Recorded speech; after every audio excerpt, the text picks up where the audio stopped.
Everyone, and welcome to the Planning Committee. Item 1 on the agenda, the minutes. Is it your wish, members, that we sign the true and correct record? Agreed.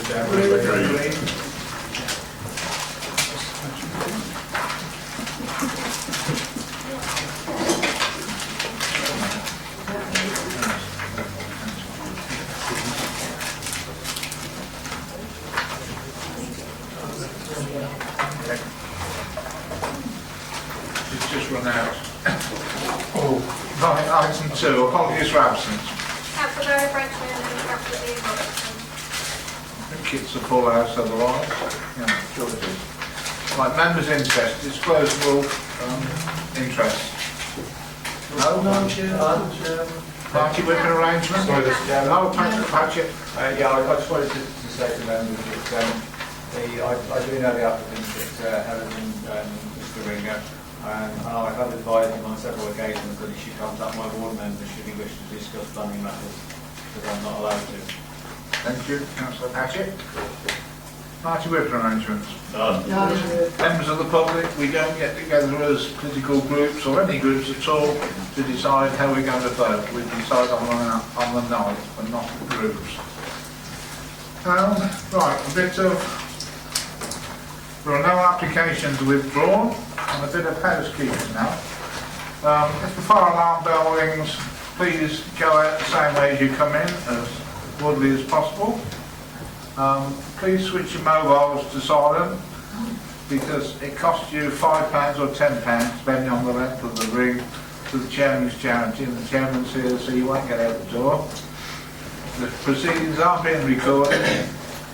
You'll have 3 minutes, and after that you'll hear a tone, and if you don't stop you'll be asked politely to wind up then. That's the only opportunity you have to speak, so I would ask you please don't interrupt during the rest of the debate. I'm sure you're not going to clap, cheer, hiss, boo or anything like that, but please don't, I'm sure you won't. And the other thing that looks exceedingly bad manners, you'll see people up here talking while you're talking. We're trying to get the answers on the points that you're raising during your speech, so that when we finish we can give you a quick answer. Right members, update on performance. I'm going to go to Maria because it's the last time we use this format, because there is a new format coming in, so would you explain, Maria? Will do. It's time, at this point in time, major applications determined on time is at 82%. And major applications determined at committee, on appeal is at 2%. At the moment, there's a document before Parliament to change the criteria for designation. So what we're expecting, with effect from next month, as long as it's not resolved against, I think is the proper terminology, we're expecting there will be ultimately four threshold criteria. So that basically means if you don't meet these thresholds at any point, you will be designated for special measures which can lead to losing some of your planning powers.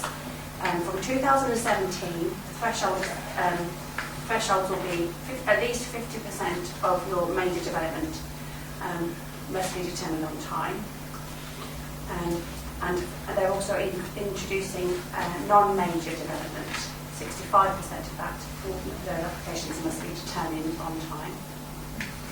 And then from 2018, they will be looking at the appeals again. It's not clear at this point what the time period will be, whether they're looking at a 1 year or a 2 year, but 10% of major developments, no more than 10% are to be determined on appeal, and no more than 10% of non-major on appeal. So they're quite significant changes, and I will share more information with members as that comes through. Thanks, Maria. Yes. Yeah, thank you, Chair. I was just wondering, when we present those figures at each planning meeting, would it be good to just give us some assurance to say, you know, it now stands at 50%, which is we're in line. Mm-hmm. This is now to 10%, which is in line. The fact to give us the assurance that the figure you're giving actually says that we're in a good or a bad place. Does that make any sense? Because normally we've just given two figures. Yeah. One stands at 82, one stands at 5. Sometimes I'm thinking, Well, what was the criteria again? So it's just the assurance to know that that figure represents good or bad. Would that be acceptable? Yeah, That can be done. just to put it into context, the current designation criteria for major application run time is 40%, although the government target is 60%. Major applications to turn on Right. time, and we're doing 82, Right. and we're at 2% on majors determined on appeal against a target, and you can't be more than 20%.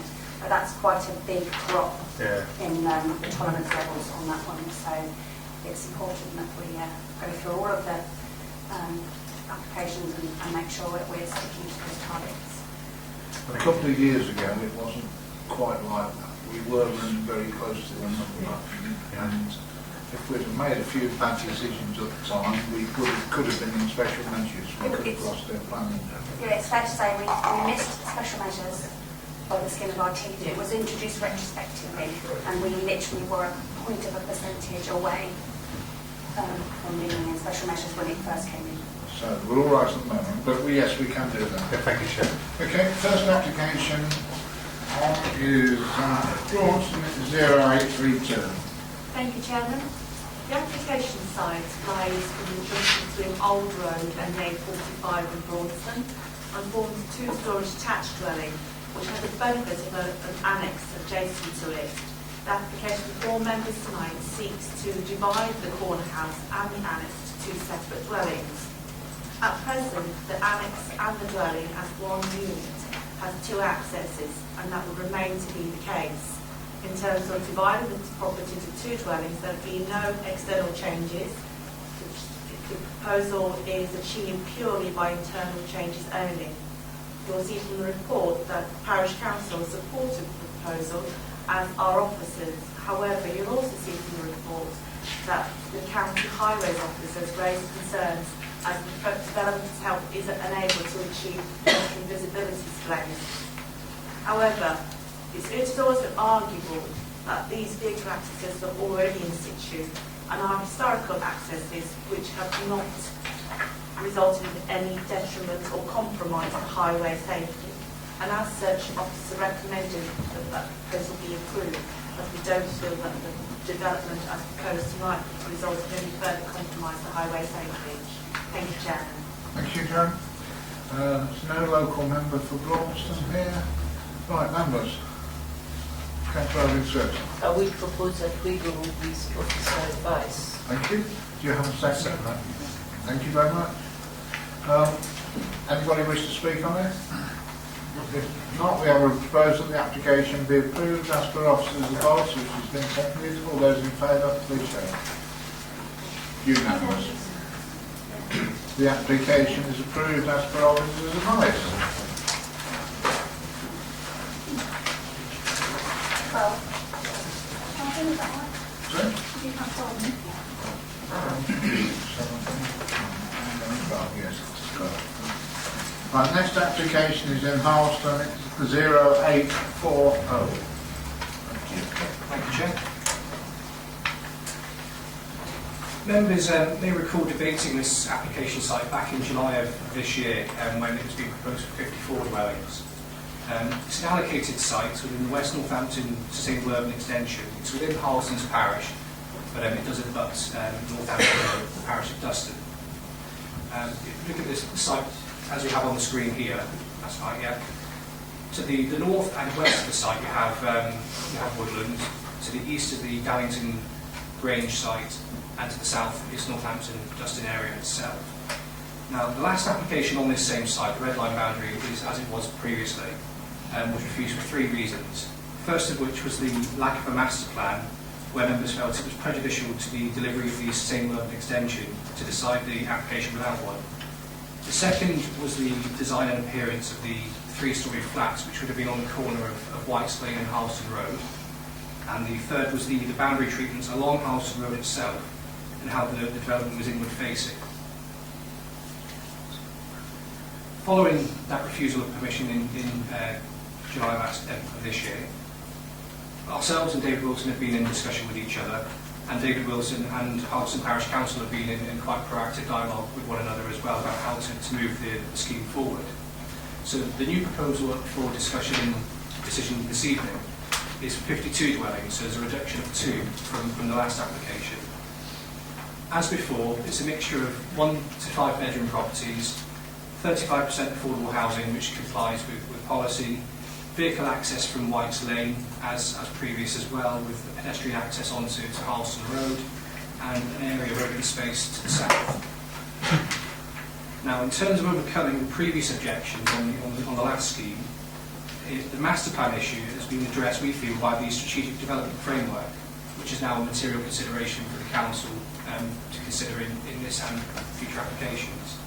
That wasn't the case last time. The SDF, as it's known for short, wasn't in place last time, but it is now.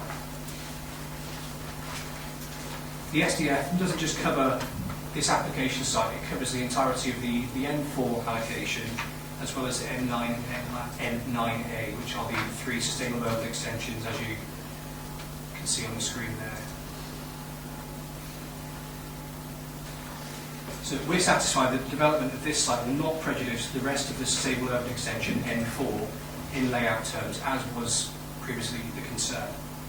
The proposal has been accompanied by a master plan this time around, and we feel that this addresses the first reason for refusal of the last application. In reference to the second and third reasons, the block of flats which were previously 3 stories on the corner of Harleston Road and White's Lane, they were 3 stories, they're now shown to be 2 stories. If we go perhaps, Maria, to street scene elevation 4, and go to the very far right. That's the one, yeah, and go right to the far right. It's this larger building at the end, which is what you would see from Harleston Road. And we go and look at the White's Lane elevation, so you see it as you arrive from the north. And we go up, I think it's number 1. Yeah, number 1. That's what you see as you approach along Harleston Road. This is the White's Lane elevation, moving left to right now. So the flats, previously were 3-storey, they're now down to 2-storey. And in respect of the Harleston Road boundary, if we go back down to street scene elevation 4 again, please. We just stop there. Sorry, just go up slightly. That's it. If we move from left to right along this elevation, this would be the new Harleston Road boundary, where there's a lot of post and rail fencing and development which is outward looking, so it faces towards the Dallington Grange development on the opposite side of Harleston Road, which wasn't previously the case. It's a lot of post and rail fencing now along this boundary, whereas previously there was debate as to whether it was to be fencing, walling and so on, but now we've got a much more outward facing development. So we now feel that all the 3 reasons that were previously used to refuse the scheme have now been adequately addressed, and there's nothing new from the development that's been put forward today that would introduce any new reason. There is still some objection from South Northamptonshire Council, some local residents and Harpole Parish Council, the Northampton Borough Council, to which the housing would help deliver towards their housing owners, and critically Harleston Parish Council are now not objecting to the application which they were previously. You'll see that in the late reps where they're now actually in support of the application. Dustin Parish Council didn't make any representations. Other consultee comments are taken into account in the report. The only exception to that is if you look at the late reps again, and the landscape officer comments which came in quite late, they are quite positive, and we are proposing a landscape condition. In terms of financial contributions, this scheme, as with any other large-scale housing development, would have to pay Section 106 contributions and SIL, and the draft heads of terms for the Section 106 you'll find on page 38 of the report. Both of these are needed to make the development acceptable in planning terms, and with regard to SIL, the parish will be able to apply for a proportion of that SIL income if the development is granted. So in conclusion, we'll take you to page 37 of the report. We'll review that the proposal now complies with policy and form of the joint core strategy, along with the other policies that it was felt to comply with last time. It's important to state that this is an allocated site where the principle of development has been established, because it is part of the sustainable urban extension. And just to reiterate again, that previous reasons for refusal have now been addressed. So officer advice is to approve the application subject to a Section 106 agreement and to the conditions shown in the report. Thank you, Chair. Thank you, Dean. Before I go to the speaker on it, I should have introduced Dean Wishart, who is the gentleman that's been speaking. Some of you probably haven't seen him before, but he's one of our planning officers, and I think he presented that report quite professionally, actually. Okay. But he doesn't have such a good haircut as our other planning officer. Right, we have a speaker, Mr. Colson, as the agent of the application. Thank you, Chair. As already stated by the case officer here, the site comprises a small part of the overall M4 allocation in the West Northampton Joint Core Strategy. The principle of residential development on this site is accepted. Concern was previously raised that this site should come forward as part of the wider SUE. In response, given the specific circumstances of this site being allocated and the quantum of development sought, it is the case that it is in compliance with the master plan as follows. Number one, the developer has included the relevant strategic development framework information as part of their submission, which policy M4 requires. Number two, the site is clearly included within the document and there is nothing in it or otherwise to suggest that the delivery of this site for residential purposes would be prejudicial to the consideration of the SUE as a whole. Number three, it is likely to continue to be physically divorced from the other housing within the M4 SUE owing to its immediate surrounding land uses, i.e. woodland to the north. It's also important to state that the scheme will contribute proportionally towards infrastructure through SIL and other planning obligations. Furthermore, whilst SNC have objected on the basis of the site coming forward on its own, DDC and also NBC have no objection under the circumstances. It can come forward without prejudice in other sites coming forward in the SUE, as recommended by the officers of DDC. In terms of the details of the scheme itself, changes to the layout have sought to address previous concerns. In response to the previous refusal, the scheme now, one, has a frontage to White's Lane, Harleston Road and onto the open space at the southern end of the site. Has an active frontage and includes a more rural boundary treatment along Harleston Road. The building at the White's Lane, Harleston Road junction, as alluded to by the case officer, has been reduced in height from 3 to 2 stories. Lastly, it is important to know that we thank officers of DDC and the councillors of Harleston Parish Council. Since the previous application, we have met with members of the Parish Council several times with respect to the scheme itself, and as you'll see, they no longer object to the scheme. Indeed, a recent email received states they actually support it as it is. An example of this good relationship is emphasised in the fact that we have already commenced talks with the Parish Council with respect to the Section 106 matters, and these will be continued post any resolution to grant planning permission this evening. Thank you very much. Thank you, sir. No local member here, so... Chair. Are you taking comments from objectors? I'm sorry, sir, but I don't have you down to speak. No, are you taking comments from objectors, Chair? It's at your discretion. No, we have a list of speakers that have to register by a certain time, and I don't have you down to speak, sir. I'm awfully sorry. I mean, you're welcome to stay and listen, but I'm afraid you can't take part in the debate. I do apologise, sir. Right, members. Councillor Paul. Thank you, Chairman. Obviously don't have a problem. Lack of imagination is always my theme when it comes to estates. I'm more interested at the number of dwellings, 52. I think this would lend itself to a service agreement with the tenants. If you give them ownership to an estate, then they will look after it, and I think the service agreement would be more than beneficial to an estate of this size. And I would hope that the developer wouldn't plant horse chestnut trees or the like, which are extremely fast growing anywhere near the dwellings. Apart from that, I'm happy to accept officer advice. Is that proposed from Councillor Paul? Yes, I propose that. Thank you. You're going to second it? Yes, I am. You're welcome to speak now, sir. Thank you. I only wanted to say that I hope that if this application succeeds this evening, as I think it should, that people will take the trouble to pass the information back to their residents, the value of engagement between the local community and the developer before the application comes to a determination. I think we've seen an example this evening of how valuable that sort of engagement can be. Thank you, Councillor Chandler. Just one of you want to speak, or both of you? Councillor Wesley, you want to speak? Yeah, thank you, Chair. I don't see anything intrinsically wrong with the development. It's obviously within the confines of what's already been laid down. And as Councillor Paul said, yeah, you always hope that there's a little bit of imagination in it. I do think it looks better than the previous one.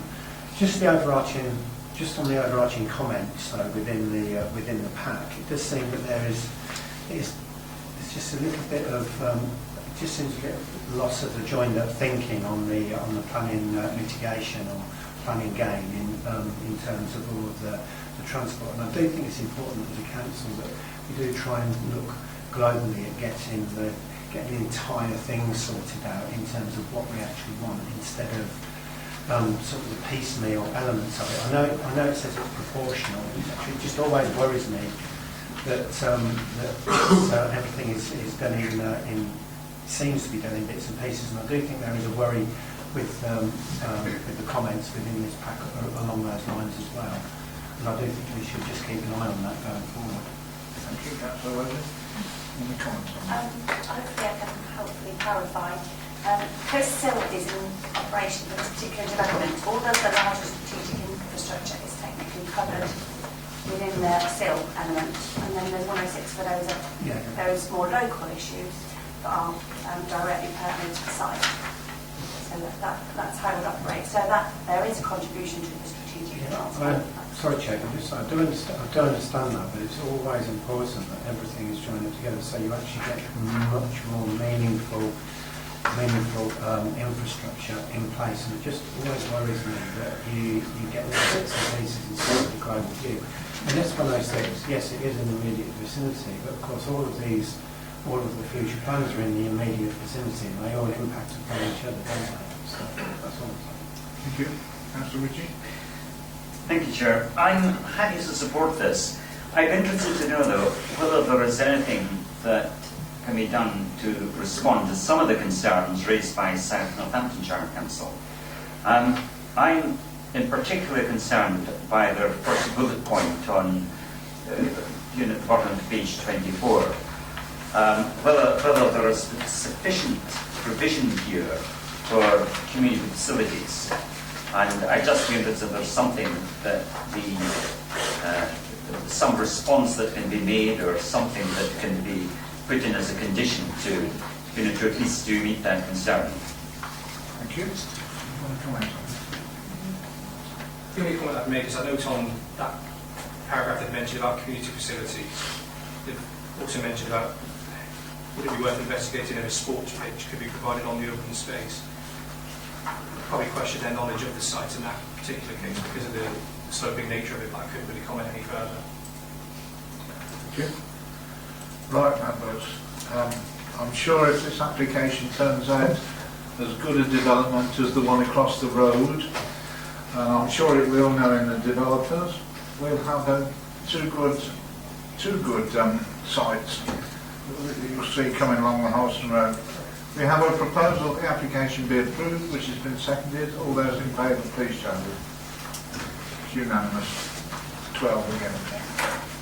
The application is approved, as per officer's advice.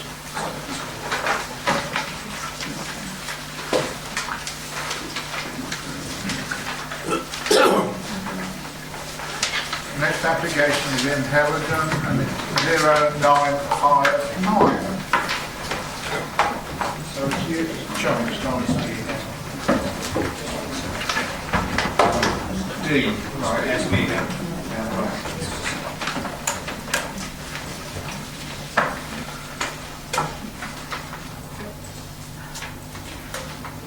Thank you, Chair. This application relates to an area of open countryside on the edge of Helidon village. You can see some photos of the area. The location plan here shows the application site in red. And the site is within the conservation area, as you can hopefully see highlighted in yellow, and within the special landscape area as well. The reason it's been brought before you this evening is due to a council request. Now, I just need to point out a couple of minor errors in my report. So if I can direct you to page 48.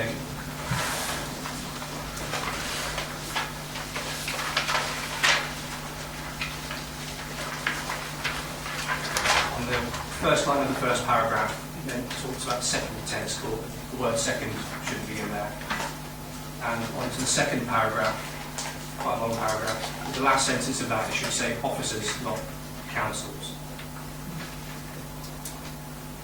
So moving on to the proposal, it's for a new tennis court on the land in question, which would require the demolition of the existing barn. If we can have a look at some of the photographs, just some of the land areas and so on. Thank you. That's the existing tennis court on the other part of the site, not included within the red line. This is going towards what would be proposed to be the tennis court. That's the land in question. The barn that would be taken away if the tennis court was to be allowed. And here's the general surroundings and land levels around the court, around the barn itself.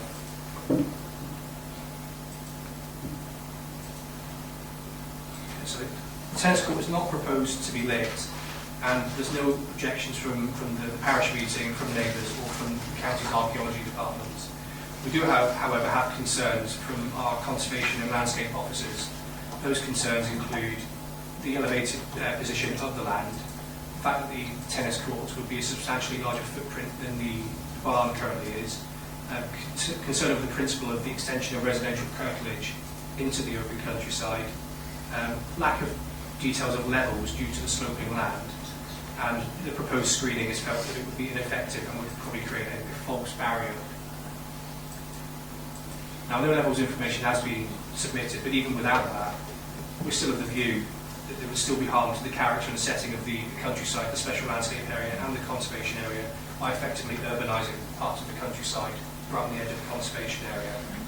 And we feel that loss of the barn would not make the principle of development acceptable.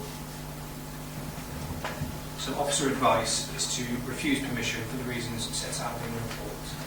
Thank you, Chair. Thank you, Dean. Local member, Councillor Hodgson. Thank you, Chairman. My ward colleagues were going to come along and say a few words this evening, but they've been unavoidably detained, I'm afraid, so it's down to me, I'm afraid.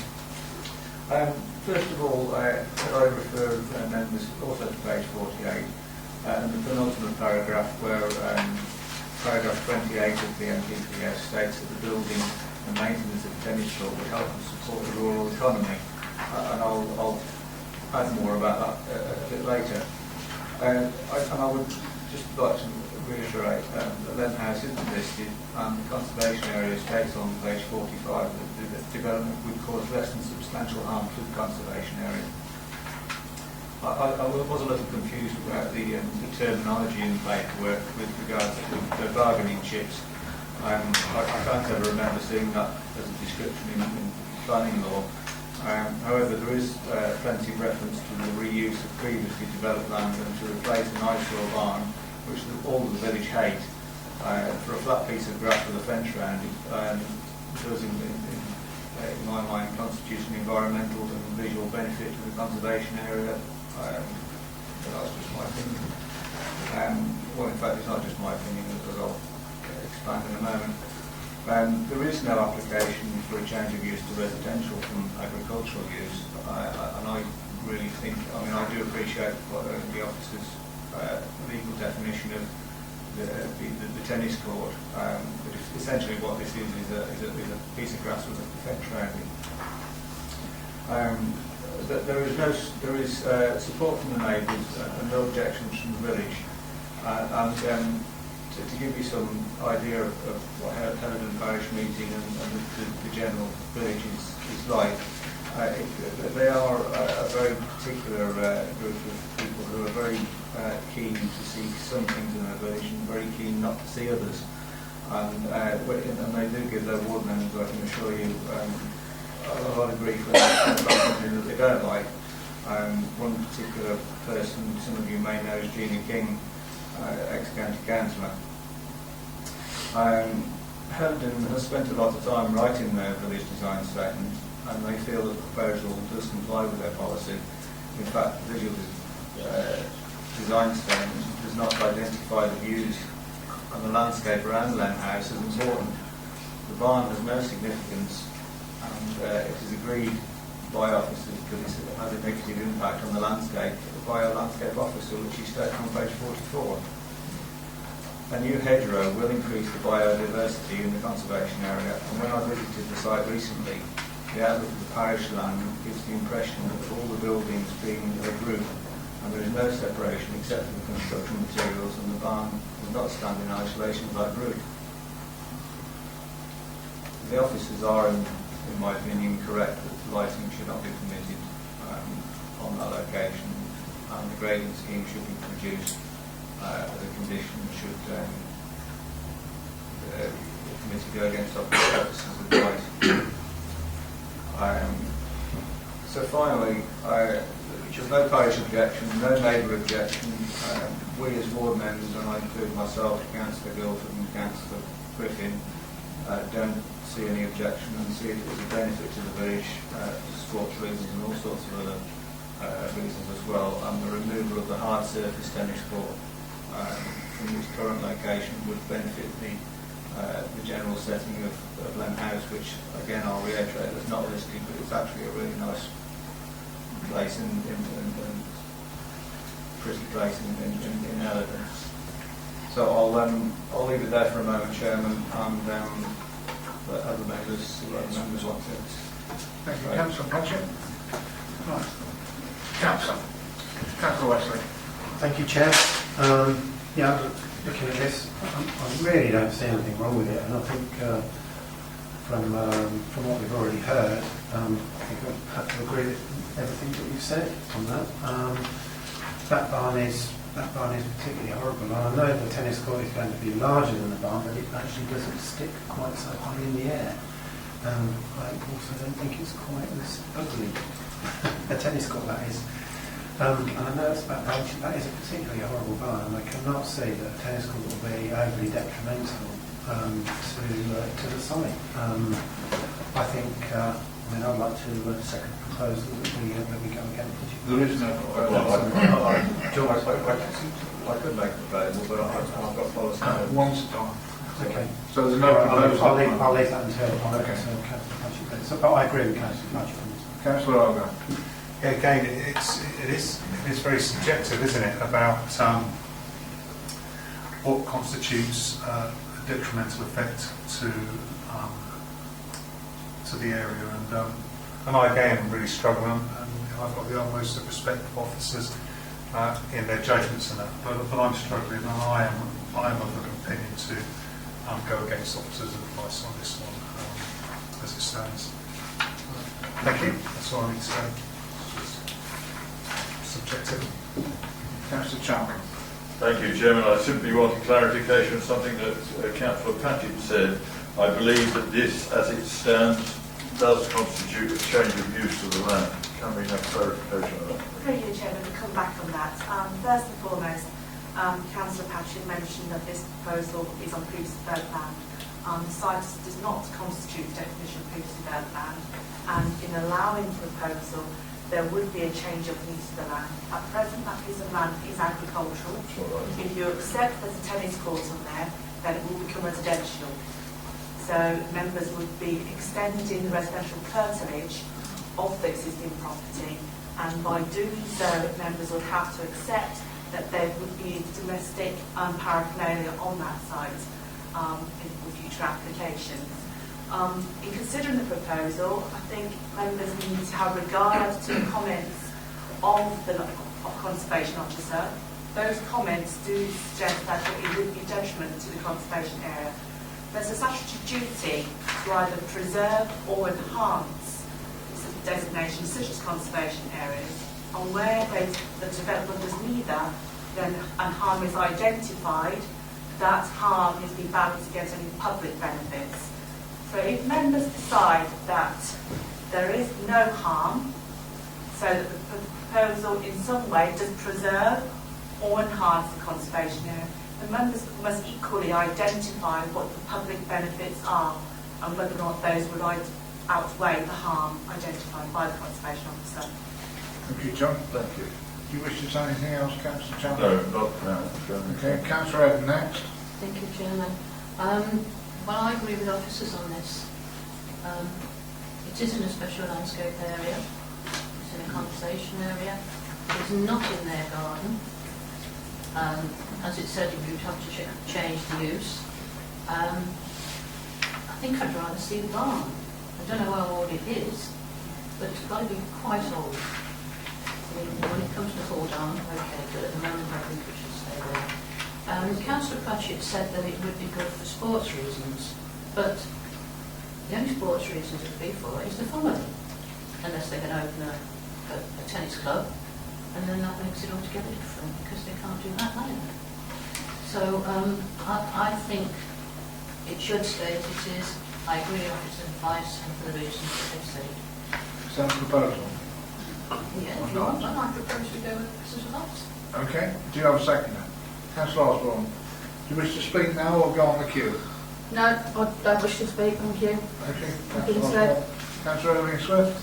Yes, I think Councillor Chandler did mention, which may be because on face value it doesn't sound very important, but you have a change of use, and that is what we are always worried on planning ground. And I think that is a major issue for that planning application in front of us. Even if we don't see anything, unfortunately, as our officer said, that piece of agricultural land will become non-agricultural. So that is quite detrimental for that reason. So I wasn't very sure how to vote, but with that information you gave me, I will tend to go with officer advice. Thank you. Thank you. Councillor Paul? Thank you, Chairman. I think Councillor Irving Swift summed it out well. The change of use completely worries me. If this was an application for change of use, then I might look upon it differently. But there is a nice tennis court there. I don't know if it's in the way. I don't know if it's going to be dug up or whether it's going to be a garden in the future. That is not the matter in hand. The matter in hand, I think Councillor Irving Swift summed it up well. It's a change of use, and I can't agree with that, Chairman. Doesn't matter how hideous the barn looks. Thank you, Councillor Paul. Councillor Ritchie? Really, following from what Councillor Poole has just said, I'm in two minds about this. Are we allowed to consider the fact that there is essentially a derelict tennis court that is already there? If that wasn't there, I would feel quite relaxed about, even if it involves a change in use, and getting rid of a barn of which there is no, is no architectural or historical merit, I would guess. That wouldn't worry me at all. But I'm just slightly puzzled by the fact that this derelict tennis court is there. If there is another tennis court, is it going to continue in its state of dereliction, which people can see it, and I don't quite know from the side how visible it is. But there is almost a risk that it takes away the incentive to actually do something with that site. Now, I don't know if that is a factor that we are allowed to consider in this, but clearly, common sense sort of dictates that, well, if they're building a new tennis court somewhere else, what is going to happen to this, this existing site, this existing tennis court? There we are. Try and find an answer for him, Sharon. Thank you, Chairman. Thank you. In terms of the application before you tonight, members, that tennis court does not fall within the red line.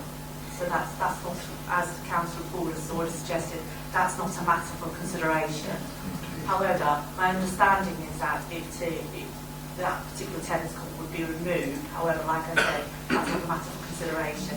And at the present time, we're only considering the impact of the proposed new tennis court. Thank you. Councillor Wesley again. Can I ask a question? What are the ramifications of the change in use?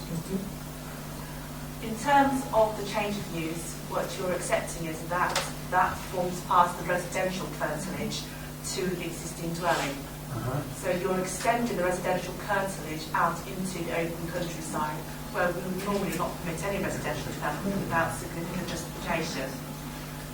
Equally, in terms of the impacts of the tennis court, impacts have been identified, not just the change of use, but impacts on the conservation area as well.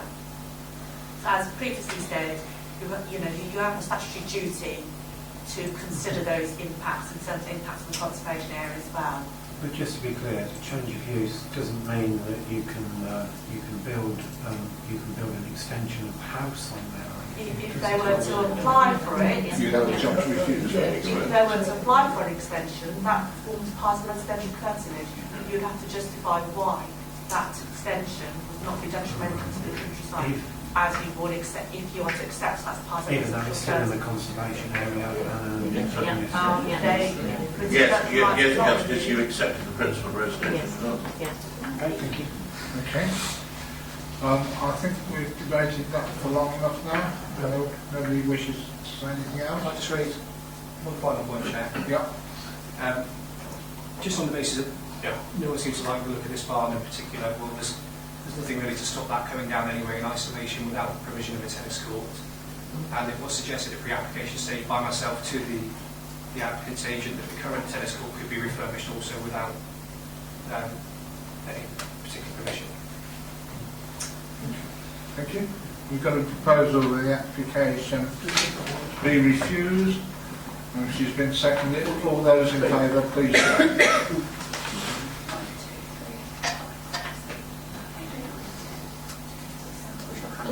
That's refused. That's what officers advise. Right. Those against? Can it be showed that I've recorded that I've We'll record that for you, Councillor Matthew. The application is refused as per officers advice.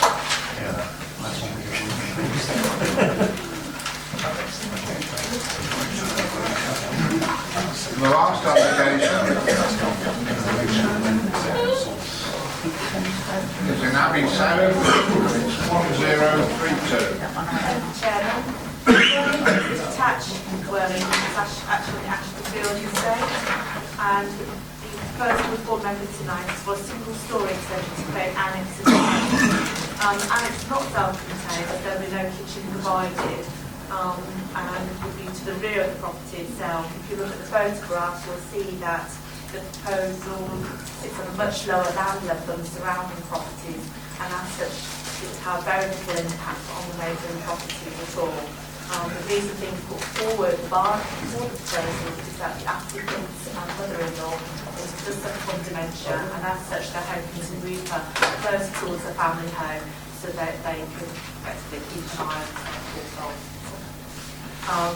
Given the circumstances, and given that the proposal will have very little impact on anybody else, officers don't agree that the proposal will be an overdevelopment of the site, and as such will recommend the proposal be approved. Thank you.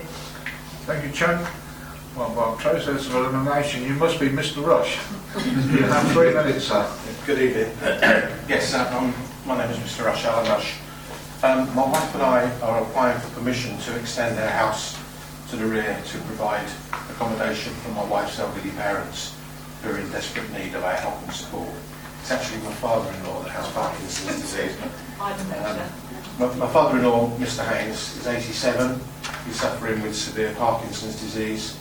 My mother-in-law, Mrs. Mary Haynes, she'll be 90 in February, and she's trying to care for him on her own. They currently live in a small 2-bedroomed house in Hayes in Middlesex, with no downstairs bathroom or toilet facilities. There's no central heating, no double glazing, and a very steep, narrow staircase to the bedrooms and to the only bathroom. My father-in-law's condition has deteriorated somewhat in the last 6 months due to limited mobility, which has meant that he's had to give up driving, making them even more reliant on neighbours to assist with shopping, etc. My wife and I do regularly drive up to them or down to them to take them to hospital appointments, doctor's appointments, etc. And we do quite often bring them back to our homes, give them a break. But it is a 4-hour round trip, which means it's more something we have to plan rather than be there if anything is needed fairly urgently. All we want to provide is somewhere for them to live where they're comfortable, feel safe and secure, people on the doorstep dealt with problems and doctor/stroke hospital appointments whilst maintaining a degree of independence and privacy for them. I am seriously concerned about Mr Haynes' safety in their home and how much longer my mother-in-law can cope with the stress that this is placing upon her. And in addition to that, I also, in Daventry, I have 2 sons and a daughter-in-law who are minutes away from us, who can assist with support on the few occasions that we are away from home. Thank you. Thank you, sir. Local member, Abby says. Well, there's 2 of us, but I don't like going first. There's 2 of you. Well, it's smart, but I don't like going first. Right. I'm in quite agreement with this. Sorry? I like the design, I think it sits in the site well.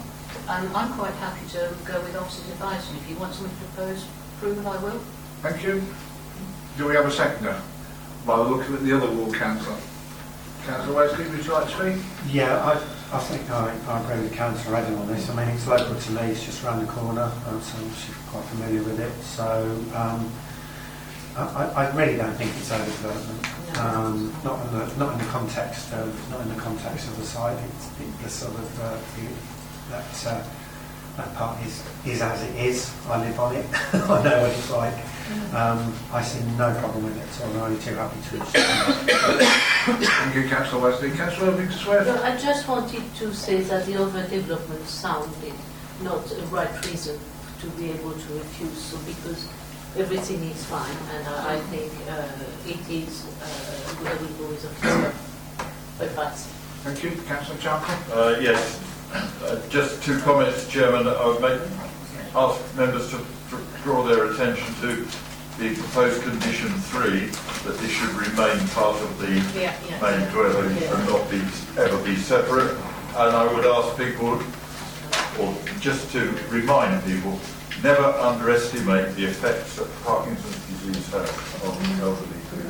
Thank you. Councillor Ritchie. Thank you. I think that this is perfectly sensible. I support it. I support it with a great deal of sympathy for the applicants.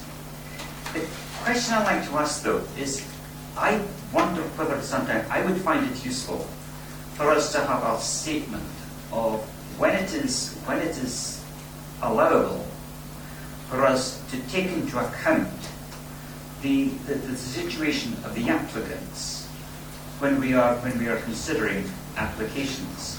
This building is going to be put up. It will be there, no doubt, for as long as Ashby Fields is going to be there. It is not, by the time the building is up, they're not just, it's not as if you're putting up a marquee that you're going to take away when the applicants decide to move to another house. There are situations where that, it seems perfectly sensible that we have a number of houses, a number of properties that provide the facilities for people who must look after elderly relatives or indeed relatives of any other age.